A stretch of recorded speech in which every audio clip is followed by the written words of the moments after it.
record on this computer. Are we recording? Yes, we are. Okay. Well, first of all, I just want to thank you so much for doing this. That's my honor. Yeah. Really, I'm very, very privileged. Thank you. Yeah, I want to preface this by saying that, my intentions going into this interview were simply to hear your story. And, being such a great voice actor, I'm sure you tell it so well. My story? Yeah, absolutely. But more importantly, I mean, it's what my story is. Yeah, well, whatever you want to tell us, but more importantly, I mean, it's quite rare to come across a voice that just hits you like a freight train and commands your attention. That's not me. I'm a real human being. Very funny. You're breathing honest. No, but really, it's the kind of voice that you immediately can tell that there's so much going on behind it, and it's very, that's true. It's it's very special. It's very inspiring. It's all very simple. Yeah, it's just human beings. Right. I mean, the way I hear it, it definitely, it gives people like, Mark Driscoll and Peter Cullen, those guys, the greats, a run for their money. It's quite amazing. So I don't want to be a brown noser or anything, but I really do think you're just very, very thoughtful and kind and considerate, and I'm honored that you took this much interest in me. I'm not anything special. I'm just a human being. So. Well, yeah. Well, I think you're quite special. But so I wanted to find out how'd you get started, and to what do you attribute the longevity of your life as a voice actor? Probably stupidity more than anything.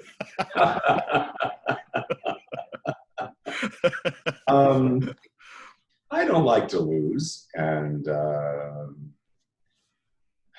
it's all really just a matter of numbers. It's a matter of staying at it, learning more, getting better, not giving up. I think more than anything, it's that. It's perseverance. I mean, when I first started out, I didn't sound like I do now, and I think it's in that respect. I think it's a matter of experience, doing a lot of different things. Yes, you're going to say. Yeah, I mean, you said you didn't sound like this. I mean, was your voice higher? Was it? Was really know. Well, acting skills? It was very affected. I started in the. I was in radio. I was a disc jockey. Right. And I started in radio in Seattle. And I was living in Seattle at the time, and I got an opportunity to go to a small market in Washington State, and started there. And I emulated the more popular disc jockeys at a radio station in Seattle, KJR, and it was very popular. And they did things kind of in an affected way. And I recall some old tapes, and there are some people that do have some tapes of when I was a disc jockey. Awesome. Yeah, Love to hear them. No, absolutely not. No. I know exactly how you feel. I started out as a disc jockey myself, and I cringe whenever I hear. Sorry, come again. What was the format? Oh, it was current contemporary pop music. Okay. Yeah, so a pop station. Yeah. And I tried listening to some old air checks, and it's just all very cringeworthy. Yeah, well, we were starting out at that time, and we didn't really have that much, I guess, going for us at that point. You have to get to a point, and I said this to you at one point in our emails, be the words. Right. And get to that point where, backtracking a little bit here, I was also in college, and my father told me a long time ago. He said that the most important thing is communication, learning how to be a communicator. And I didn't really understand the depth of what he was saying until I really got into it. And I'm still learning more each and every day. Communication for all of us is learning how to speak in the language that our listener speaks. And how do you do that when you don't really have the opportunity to see facial expressions, be in the same space as that human being? And so you kind of have to rely on your imagination and your knowledge of you know, how people just are, and that's true. And try to approach that way. And then you put that knowledge in terms of the formatics in a radio station, and then you're actually offering something to the listener at that point. Otherwise, you're just a flip card jock. I mean, you're just saying, blah, blah, blah, blah, blah, you know, this is, that was, and that sort of thing. But I learned radio really well, I think, working in a small station in California, and it was owned by Gene Chenault, and he was a partner with Drake, Bill Drake, and Drake Chenault was the organization, and they were Boss Radio, and I learned how to do radio that way, where you never back announce, you always pre-announce, developing forward momentum and things like that. And then people saw the formatics, and they thought, gosh, you know, if we do that, we're going to be successful. And that's not the case, because the formatics were a skeleton, and then you were the person that was expected to put the meat on the skeleton. Sorry, for the layman, I have a tendency to blah, blah, blah, blah, no, it's fine. Anytime.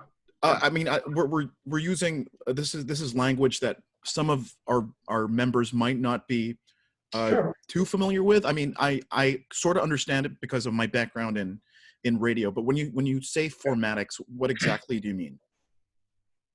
And back announcing and don't back announce that kind of stuff. Always forward announcing. Yeah, what do you mean by those terms? Okay. Like, for instance, that was let's see, Sly and the Family Stone. That was Earth, Wind, and Fire. Right. No, you talk about the artist that's coming up, or right. You know, you're playing in the future, or another formatic is the idea of you tell your audience what you're going to do. You say that you're doing it, and then you explain that you have done it. That's another style, and it's not Drake radio, or Boss radio. It's another type of formatting. The idea is to transfer an idea, transfer an emotion, transfer something like that. Right. But getting back to what I was saying before, and that is that radio is something where you bring your humanity to the structure, and you make it better, I guess, more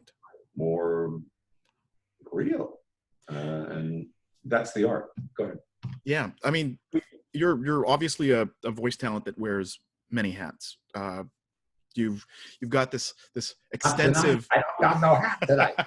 You want? I go get my hat if you like. You know, it's no problem. I got lots of hats. You know? No, but yeah, I mean, over the years, you've had such like an extensive catalog of professions that you've assumed. You're a portrait photographer. You're a documentary producer. You were a governor at one point. Is that right? I think so. My father was a mayor. And so how did all of these things unfold, and how have your life experiences contributed to you being a voice actor? I mean, you mentioned something about, like bringing out your humanity, and have all of these other professions that you've taken, contributed in some way to. I was interested in photography. I don't know exactly why. It just was a matter of, it was something that I was drawn to. And I took landscapes. Nice. And then I started working in portraits, and I thought, wow, the best portraits. Well, I'll give you an example. Yeah. There was a portrait photographer who I believe very strongly, and I love his work. His name is Yusef Karsh. And then there was another gentleman who is on Facebook, and his mantra is "You keep shooting," and he taught me an awful lot too. Anyway, back to Karsh. He's doing Churchill, and he tells Churchill to put down the cigar. Don't smoke. Yeah. Churchill glares at him and refuses. Karsh grabs the cigar out of his mouth, and then Churchill goes, and Karsh grabs the shot. It is the essence of the human being. Yeah. That shot is Churchill. I mean, it is majestic in a way. It is statesmanlike. It is powerful. It is, and even there is some kindness in there. It's revealing the person underneath all the other stuff that goes on, right, as a human being. In a snapshot. Yeah. And then that's what interested me. That's what interested me, is in portrait photography. So I started doing that, and that way is west, that way is California. And I went over to Laguna Beach, and I took some monies and my camera, and I just walked down the beach. And when I saw people that were interesting to me, I asked them if I could photograph them and get a release, and gave them some money to do this. And I took their shots, and it was, God, it was just magical. I mean, it was so much fun to be able to do that. And these were not, very few people in that situation posed, but most of the time when you try to take a portrait photograph, people will go into a pose. They will strike a look that they believe looks favorable, much like you would see on a selfie. Right, but it's all manufactured. No, it doesn't reveal who the person is, who the being is, and that's what makes us all the same, is that insideness. Yeah. And that's the person that hopefully you're speaking with when you do your voiceover. Right. It's not a matter of it's about truth, basically. Well, it's deeper than truth. I mean, it's really connecting. Correct. It's connecting. It's touching another human being and saying, "Hey, we're all the same, really." I mean, you look different on the outside, but inside, we're all in this whole thing. We're on this big blue marble, and what we're doing is we're trying to get through the day, and hopefully with a little bit of luck, maybe God will grant us another day tomorrow, and we can try to get through that. That's a really wonderful insight. Yeah. Well, it's something. It's very true, but that's the essence of doing voiceover too.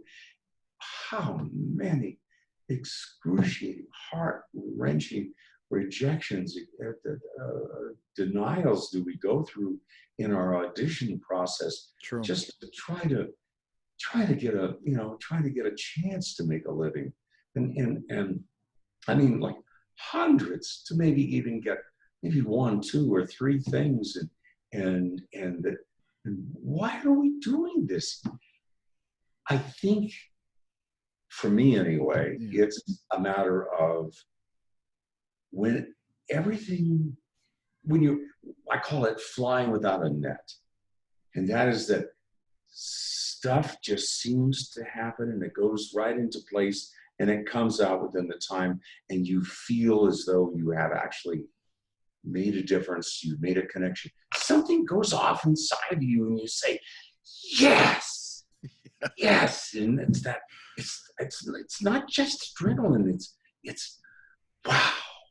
And that's, I think, the essence of a person who is really excelling at our craft. And there are a lot of other people that just go in and go, blah, blah, blah, blah, blah, you know. But and God bless them and good luck to them. And I'm sorry that someone else hired them and not me, but you know. But we got to just keep at it in our own way. I'm sorry, I keep on. No, it's fine. This is great. I want this to be just as organic as possible. So you can keep rambling on. I don't mind. There are a lot of nuggets of wisdom in everything you're saying. But okay, that being said, yes. What was your highest point and your lowest point in your career? I haven't had it yet. I don't know. Yet. No, I don't know. Lived none of those two extremes. No, because my life isn't over. Tomorrow's another day. I love it. I don't know what God has in store. I mean, I am along for the ride. Right. I'm not in control. I'm in the process of trying to just do what I'm told, whatever God wants me to do, and then that's it. You know, I'm just trying. But I tell you, I do have a problem with chocolate chip cookies.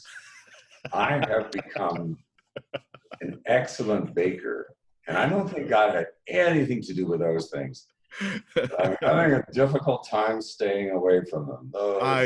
I concur. Oh, and the coffee, the description that you made of the coffee sounds excellent. Sounds absolutely beautiful. Yeah. We in our email exchange, you asked me what kind of coffee I was having prior to the interview, and I said it was a Baguio beans. Baguio is a place here in the Philippines where they make some really good coffee, and it's I think it's world renowned. It should be by now. It's great stuff. I've never heard of it. But I'll send you a bag one of these days. I've been on the same quest, and there's a store chain called Walmart here in the United States. Of course, it's all over the place. And I went in there, and I'm a cheap person, I gotta say. And I was looking through all the coffees that they had, and I've done that in all the grocery stores and all that stuff. And most of the coffees are very dark, very and could be on the bitter side, and I like it a little more mellow, a little more balanced. And I took home a bag, large bag of 8 o'clock coffee. 8 o'clock coffee, perfect. I mean, it's like it was what I was looking for, but I've been on this quest for a couple of months now, trying to find coffee that I could really enjoy, and that it wouldn't be something where I had to drink with a whole bunch of milk just to drink it. Well, remind me to send you a bag one of these days. We got some pretty good coffee over here. No, we'll go and we'll meet someday, perhaps at Promax in Singapore, and have coffee. Right, yeah. For those who don't know what Promax is, it's like a big awards event for promo, for commercials, all that kind of stuff. I've actually been a judge for Promax. Oh, it's nothing really. I mean, it's no big deal. It's huge. But it's huge. It's a great opportunity, and I really love it there much more so than in Las Vegas, which is the U.S. version of these broadcast of the station part of it. You were going to say? Yeah, you're with SAG. You're with no, it's fine. Yeah, you're with SAG-AFTRA. Are you also involved in any other associations in the States for voiceovers? like World Voices, perhaps? You know, they do a lot of conventions and. No, I kind of stick to myself pretty much. I do have a network of friends, people that have been in the voiceover game for quite a while, and I really haven't found any need to reach out I see. to join any organizations. I admire you and what you're doing, and I'm very, God, I'm really honest, very honored and very privileged to be a part of your group. Well, sir, yes, sir. Yeah, no, well, you know, I mean, we pretty much operated like lone wolves for many, many years, and there's never ever been an organization like the one that we formed, much to our dismay. But there was a need to form because there was a lot of undercutting happening in the industry, and I'm sure you know it's you've also felt it. Oh, it's rampant. On your side, yeah, it's rampant. Sure. So you know we've had to come together and try to quell some of those problems, and we've been, to a certain extent, I'd like to think that we've been successful to a point. But yeah, I mean, we're just here to support each other, maybe share resources, share educational materials, that kind of stuff, share jobs. That's wonderful. And it's been quite nice, you know, and we're only getting started.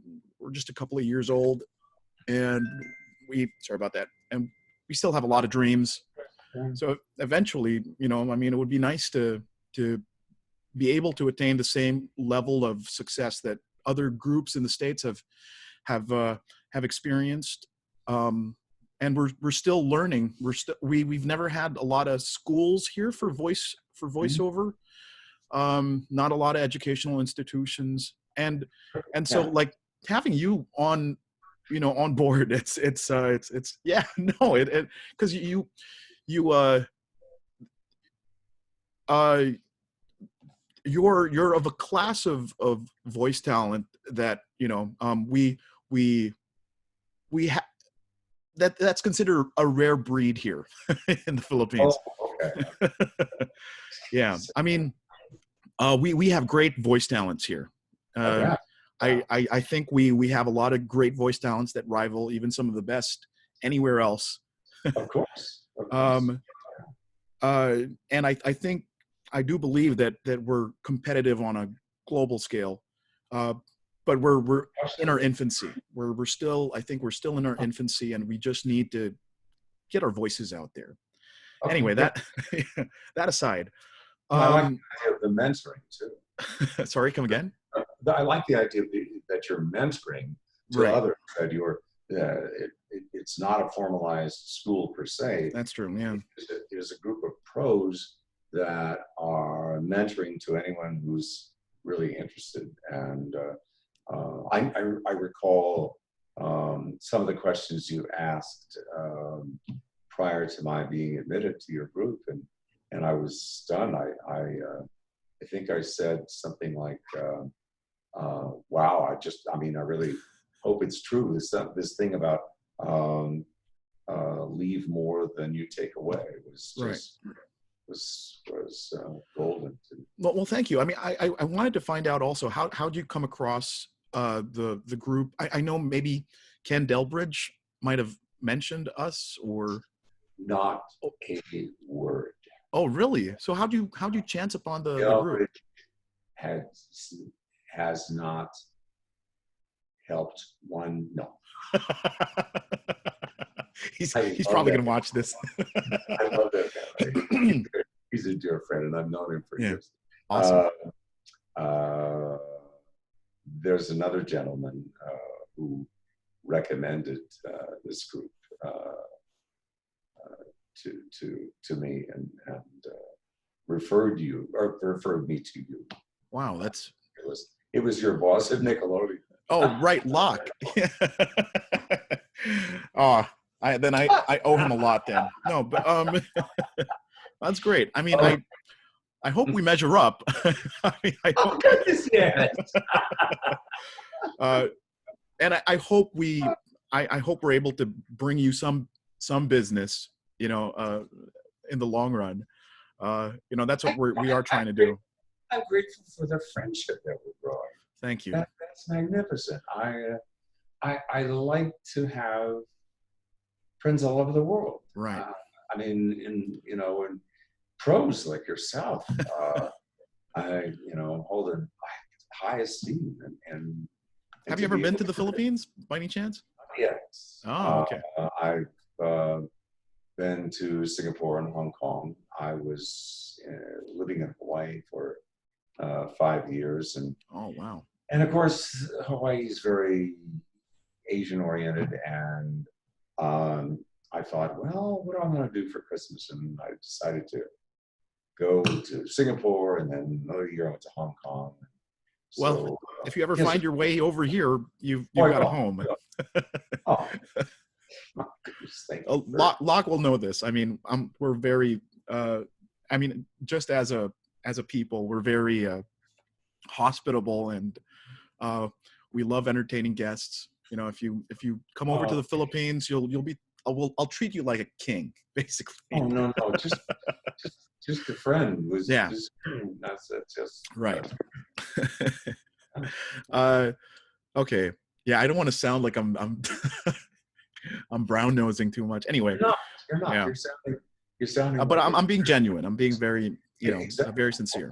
Very thoughtful person. Yeah. Okay, I think we have another core member joining us this morning. His name is Jonah. Hey, Jonah. Hey. any questions you want to ask Alan over here? Not quite yet. I'll just is it okay if I just lurk for a little bit? By all means. Okay. Yeah. All right. Going back to the interview, what are some of the biggest challenges you've faced, in this this ever-changing landscape, of the business?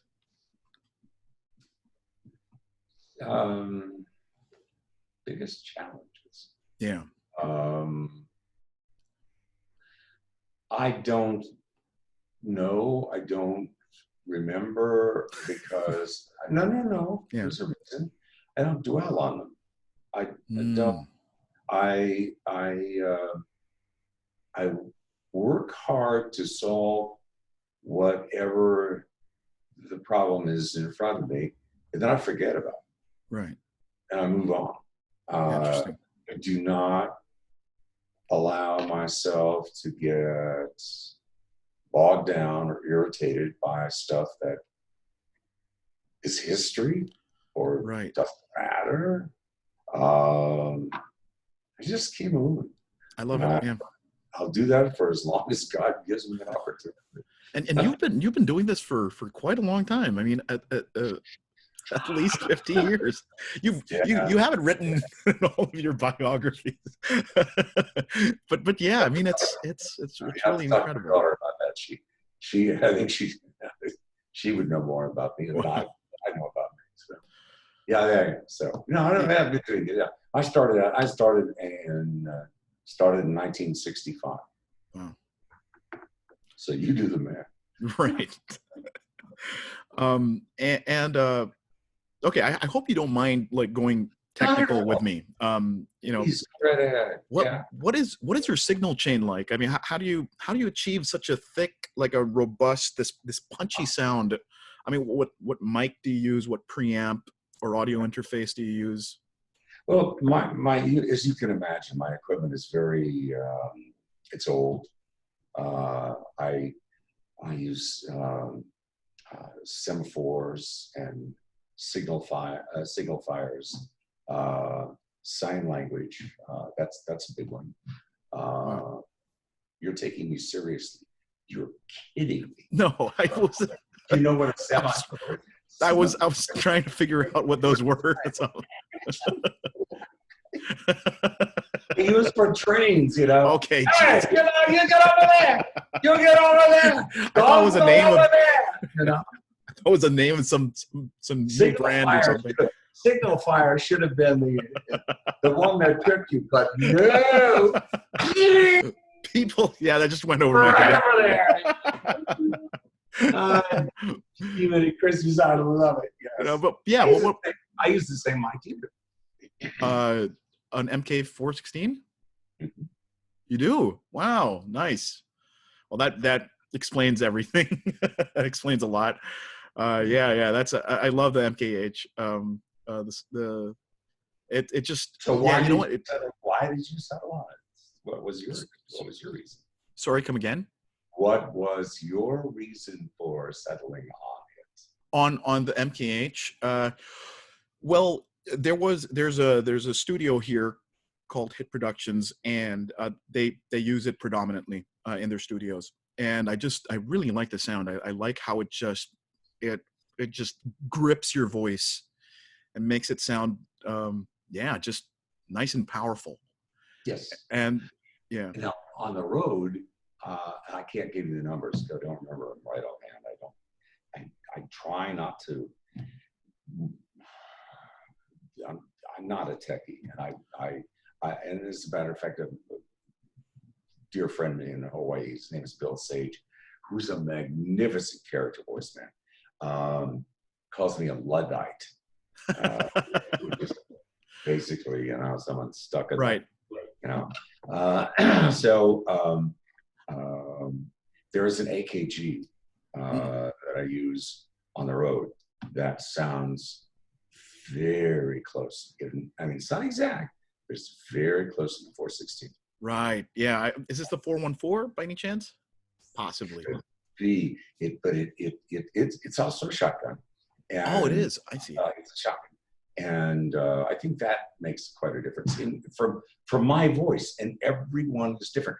But here's something else that I think we forget about. Yeah. And that's acoustics. Right. Of course. It's not just, you could have, goodness gracious, you could have an SSL board, you could have a Fairchild limiter, you could have, let me see, a Cole microphone, which was designed specifically for the BBC, and I have one of those things. And you can have all this stuff, but if your acoustics aren't right, it's not going to work. I mean, you're not working off a mic, you're working off the ambience, everything around you. Right. Do you have a whisper room? What does that mean? A whisper room? No. I have a very, it's a very sophisticated acoustically designed voice.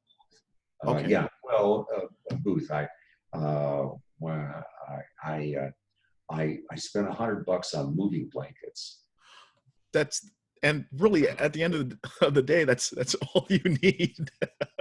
That's insane. I mean, 4 blankets for $100, and that's all you use. Yep. For all your voiceovers, that's incredible. It's oh my gosh.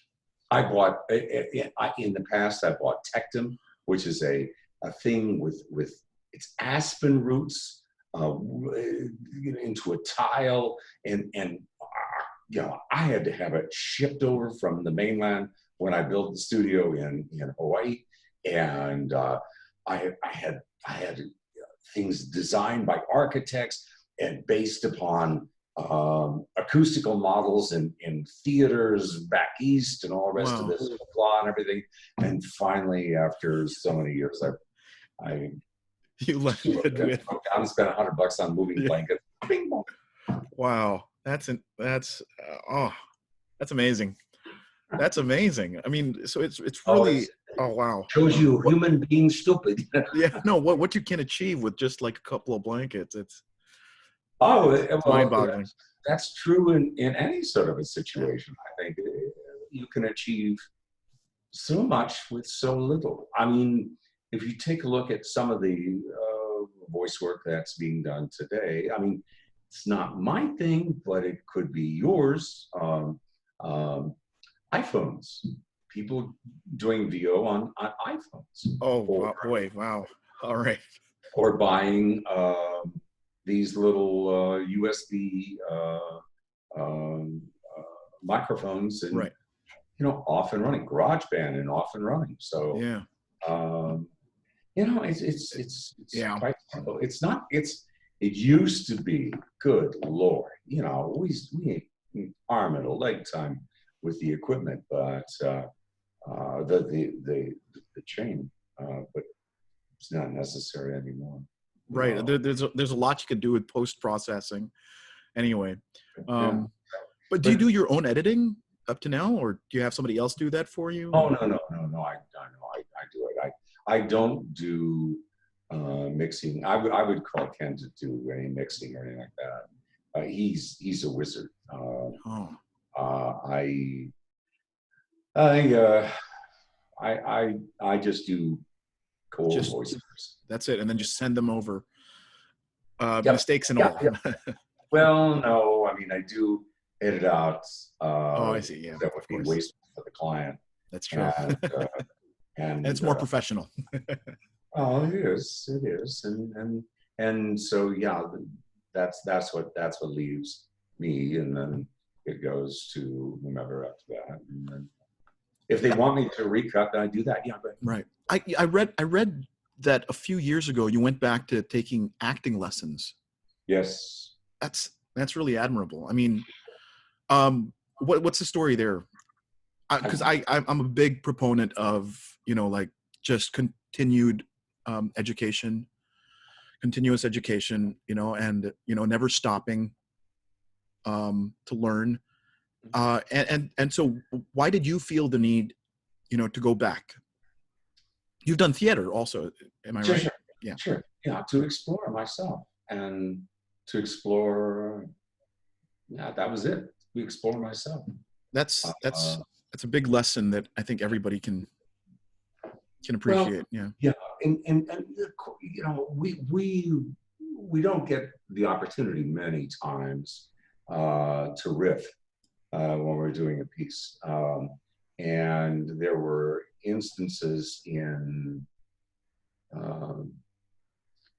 Gosh, I'm sorry, I can't remember the play at this point, but I can recall another actor, and we were in a we were challenging each other.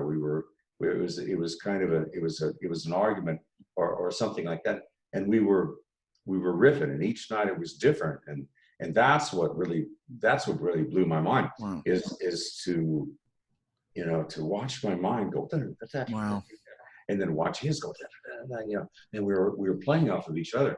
It's kind of like sounds like the Meisner, like the Meisner technique. Yeah. Yeah. Well, and you and I probably could do that. It's sort of like walking into a restaurant or a situation, and then setting up a scene just on the basis of conversation, and then adding to it.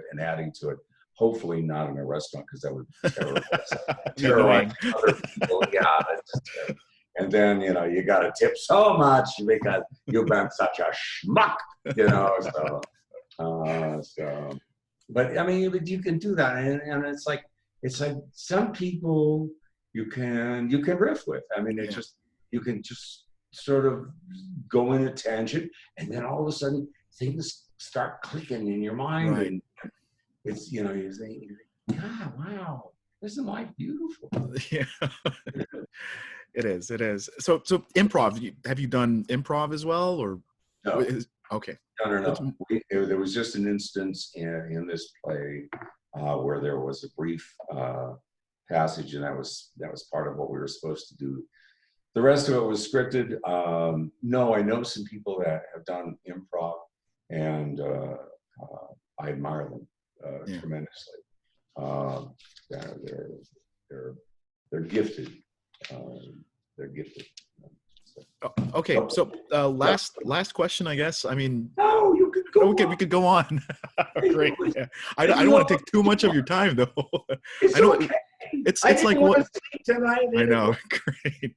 Yeah. What is your daily routine like? I mean, how much work do you get done in a day, and how do you keep your business sustainable? That kind of stuff. I mean, do you go through the process of auditions, like 100 auditions, just to get that that winning meal ticket? Not in a single day, but over a period of time, sure.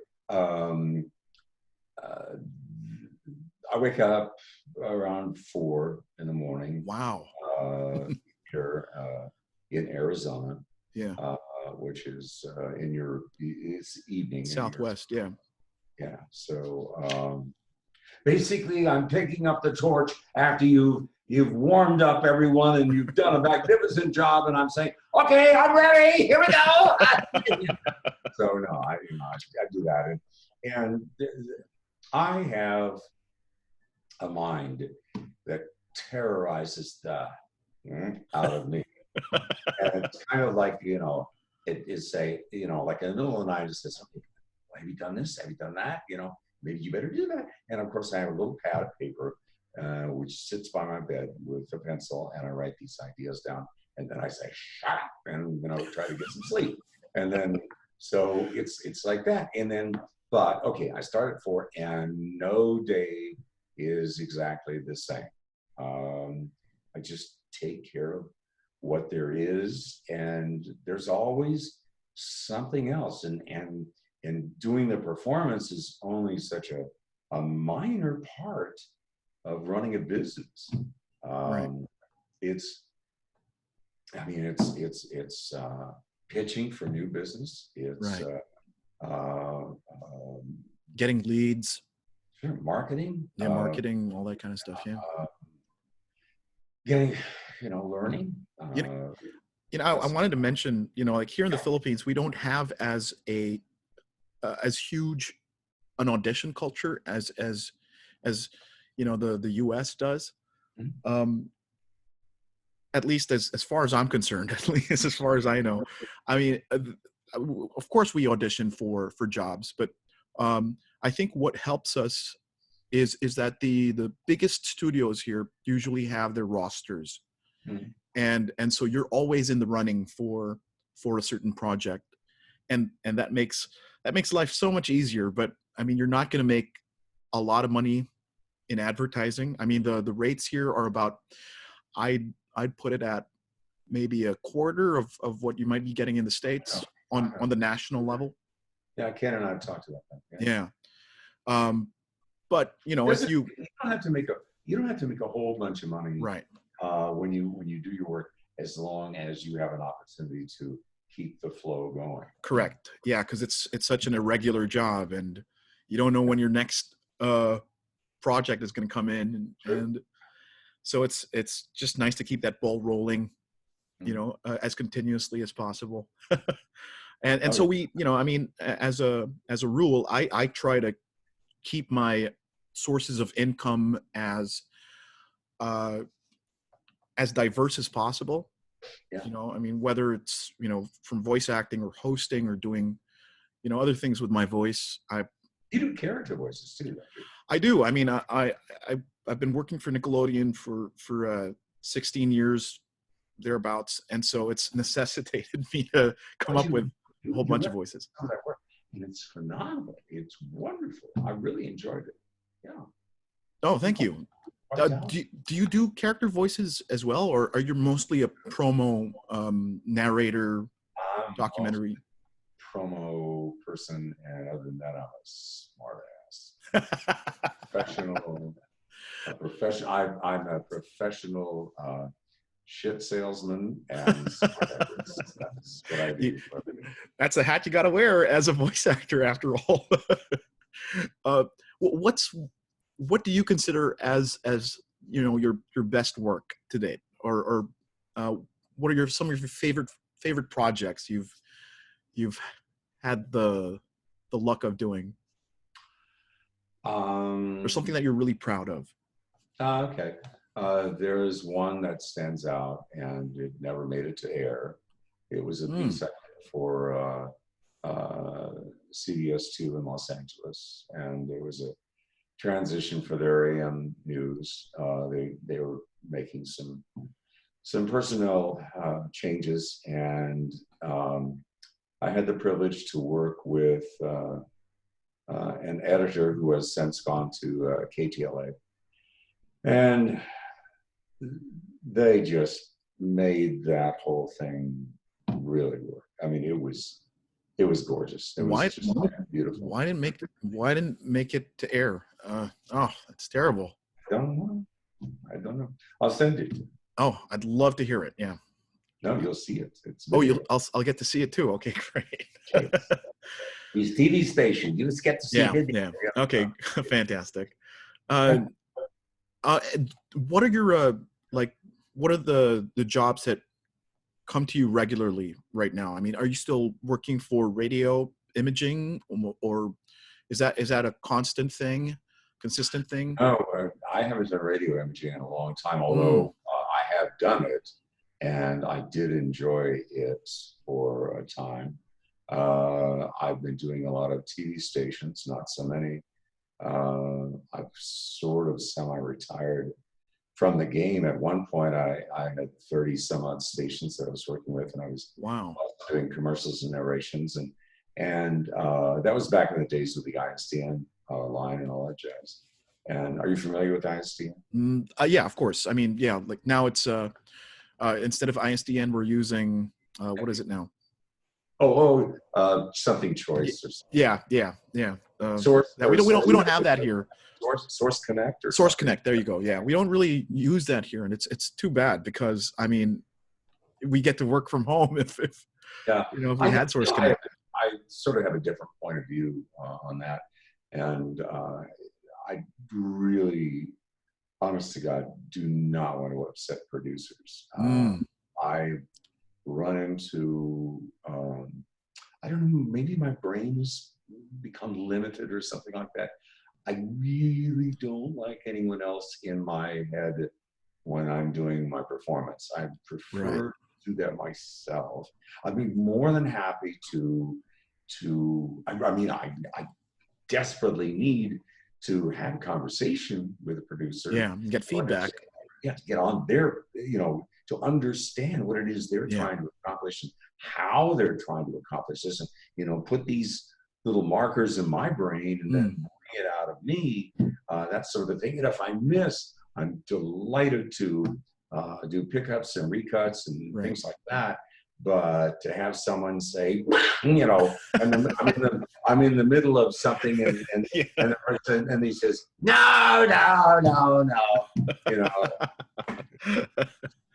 I've never experienced remote recording yet. Yeah, but there were times when a script on an ISDN session, it's basically a live session, and you're connected by a telephone. Yeah, telephone line, but it's broadcast quality, and where scripts don't work, and I've had an opportunity to have a producer or two or three or four, where we came up with ways to approach the piece differently, and it just kind of went clink, clink, clink, clink, and just made sense at that point, and then we sailed. Nice. We came out with a really nice work. It was that creativity. But today, there are so many other people involved. It is rare to be able to do that anymore. There are lawyers involved. There's management involved. Yeah. And so when you get a script, I mean, it has been messed with from all these different departments. And so the poor producer, who really had more of an autonomous position before, doesn't so much anymore. And they really don't need to have you mucking with it. They need to get it on the air. They don't have the luxury of, they got to get it on the air, get it on the air. Let me get to my next thing. I got to get home. It's one of those things. Yeah. I feel for that. Yeah, I it's the same everywhere, I guess. It does happen to the best of us.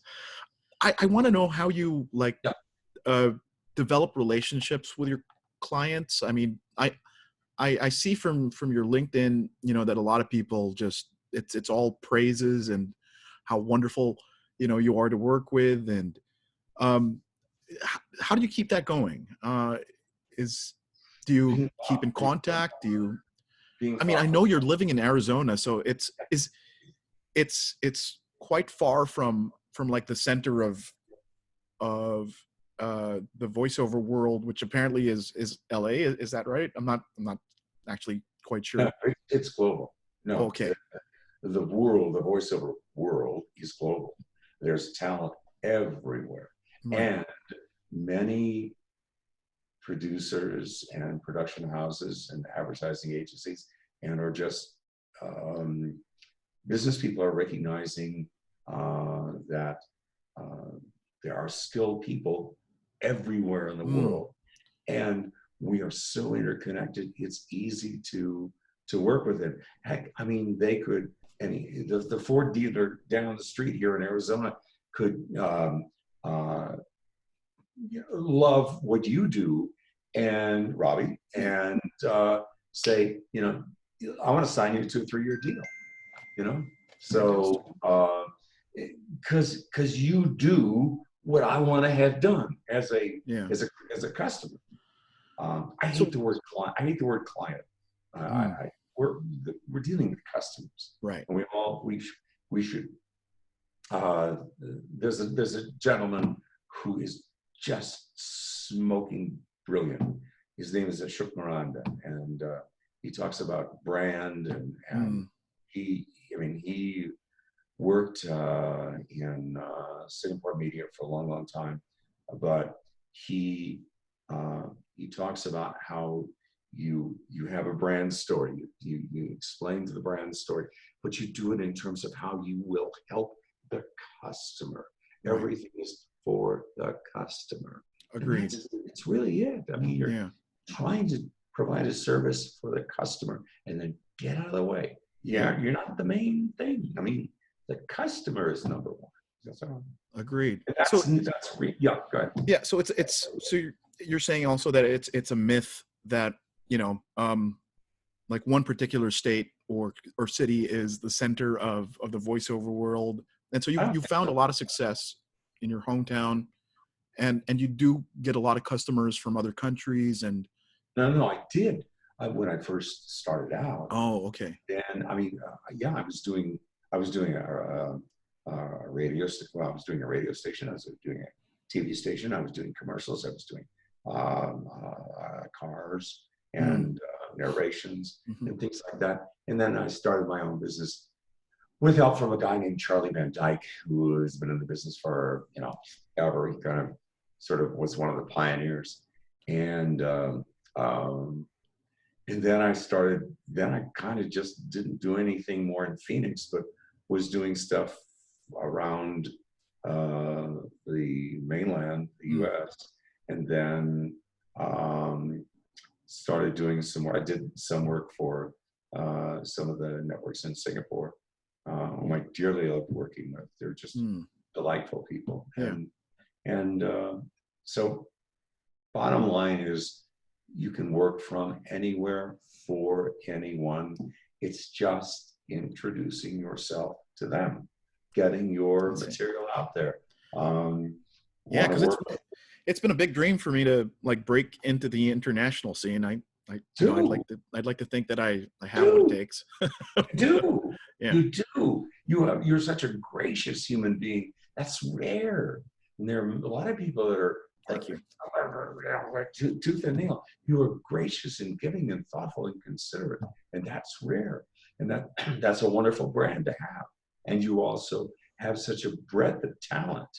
That's something that I believe is saleable. Let people know you're available. That you're out there. You can. A lot of voice people are afraid to market themselves or don't know how, and so they sign up with an agent. Now, agents want to make money too, and so you have to do so much business to make it lucrative for the agent to make money as well. I mean, they're not there just to, kind of sort of bring you along and stuff like that. They're there to make some money. Yeah. Did you ever have an agent as well? No, never. No, never. Wow. No, because I saw agents when people wanted a voice. This is before the TV and radio stuff and all that stuff. When I was for commercials, like in Seattle, when I was there, and they would go to an agent or a casting agent or someone like that, and that person would say, and they have this book of talent, and they say, okay, what do you want? And basically it's a shotgun approach. So they offer all kinds of choices to the customer, and that lessens my opportunity. If I am the only person that's being suggested, because I'm doing the suggesting, I'm cutting away from the competition. Wow. So I do it myself. And I also don't want to be in a position where I have to do so much work that my work suffers, that my ethic suffers for my customer, because I'm doing so much work where I can't be there when my customer needs to have something done, like right now. Yeah. 15 minutes or 20 minutes. You want to be customer centric, Right. and so I haven't been able to figure out how I can do that with an agent who wants me to do like 20 or 30 different clients. I would rather do a few and do them extremely well. I love it. So, okay, when you record, yeah. is your process just, do you do like one take, or do you do several takes? How many ever it takes to make a customer feel good? Process is it is I go after it, and when I think I have it, then I go and listen to it, and if I don't have it, I go back and I do it again. But it's not a matter of it isn't all locked down. Okay. I'll do dust. But you've gotten more efficient over the years. Obviously, you've gotten more skills. Some days, yes. Some days, not so much. Some days, I can't get off the donkey.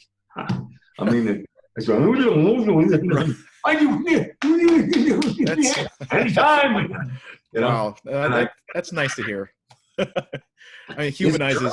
It humanizes people. It's true. They make mistakes. Yeah. What's your talk mouth, please? You know what the words are. I had a piece. I knew exactly what this guy was trying to accomplish in his copy. I got to play on the words and everything. Yeah. I knew where he was headed with this whole thing, and I couldn't get my mouth to bring it out. My heart and my mouth to bring it out. It was just heartbreaking. Oh man. I wanted it so badly, but I did a job. Yeah, I have those bad days as well. I think we all do. Oh man. Well, I love that we were able to, sort of have like this cross section of your life, to see this cross section of your life, and see how you work and how you've lasted so long. And I just want to thank you so much for giving us, or for giving me also, this opportunity to get to know you a little bit better. And anytime. Yeah, you're definitely an inspiration to me. I just want you to know that. And bless you. I hope we get to work together in some form in the future. You're beyond me. I'm not sure that's going to happen, but I'd certainly be honored to be your friend. No, well, yeah. Even in that sense, I'd be very happy. But, yeah, and supportive of you. Count on it. Absolutely. Yeah. Sure. Well, thank you again, Alan. I don't know if any of the other guys want to ask any other questions. I know we have a couple of people who are flies on the wall at the moment. Don and Jonah. There are things you want to? Yeah. Anything you guys want to say? I have one question. Yes. Yes, sir. I'm not sure this has been I'm not sure if this has been answered already, but I'm particularly interested in how you approach a script as it the first time it gets to you. So for what I mean by that is, like, let's say, for instance, me, when I first get a script, I have a set of questions that I usually ask my client, like what's the usage, what do you call this, who's the target market and stuff like that. Do you have like a set of a set of questions that you always ask your client to cover, like all qualifiers, stuff like that? Yeah, qualifiers and stuff. Not really. What I do is, and Robbie can testify to that, is I write as I speak, how I speak, and so I rewrite the copy. I mean, I take the copy and I can hear it, and I can sense performance inside of me, and so I write it that way. And then if I have any questions, I'll consult with the customer. And nothing is structured out. Yeah. I mean, it's because it's all different, and we're all human beings, and what may be revealing for one individual may be off-putting for another, and I certainly don't want to do that. I'd much rather just I'd much rather even make a mistake and be the dumb person and then have to redo it rather than be rude or inconsiderate of the customer. Does that answer your question? I'm afraid I don't do it the way you do it. Oh, it's great. That's great. Thank you so much. If your process works for you, do it. Okay. Yeah. Oh, that's great advice. Thank you. Well, Don, anything from you? Donnie boy? Don has gone to sleep. He's probably with his kids. Morning. He's now he's saying, the kids,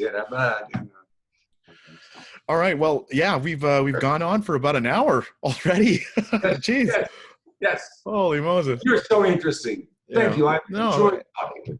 Yeah, Alan, thank you so much. I'd love to continue this conversation one of these days. Yeah, just pick your brain and get to know you some more and be a friend. Thank you. And yeah, let's. I hope this marks the start of a new friendship. I hope so too. God bless you. Yeah, thank you so much. Right back at you. Thank you so. Thank you. Have a good day. I mean, have a nice night. What's left of it. Tell me, what's Saturday going to be like? You're already in the future. Yeah, it's bright and sunny, and you know what? Actually, no. There's a fire going on outside. Anyway, thank you so much, and I'll talk to you again soon. All right. Thanks, Alan.